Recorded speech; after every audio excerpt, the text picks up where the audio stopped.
फकीर मौजी खराब हालों का क्या बनेगा, ये इश्क करती उदास नस्लों का क्या बनेगा।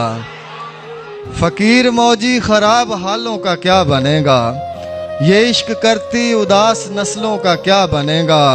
हमारे पुरखों ने हमसे बेहतर गुजार ली है, मैं सोचता हूँ हमारे बच्चों का क्या बनेगा। बहुत शुक्रिया, बहुत शुक्रिया।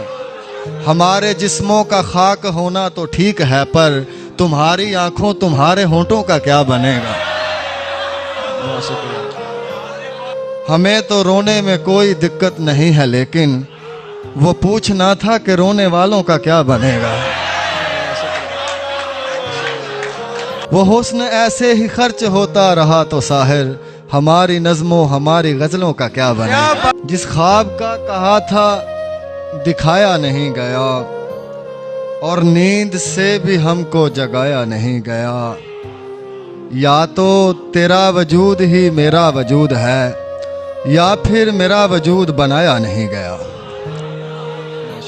वक्त जैसा हो नई सोच में ढल जाते हैं, हम वो सिक्के हैं जो हर दौर में चल जाते हैं। इतने मानूस हुए मुझसे मेरे घर के चिराग, शाम होते ही मुझे देख के जल जाते हैं।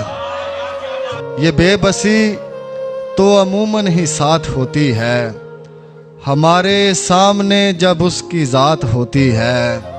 हर एक बात के जिसमें तुम्हारा जिक्र नहीं, वो जैसे दूसरे मसलक की बात होती है। हमारे गांव में सूरज गरूब हो के ना हो, किसी के आँख लगाने से रात होती है। हमारी आँखें उदास गज़लों के काफ़िए हैं, हमारा चेहरा पुराने वक्तों की शायरी है।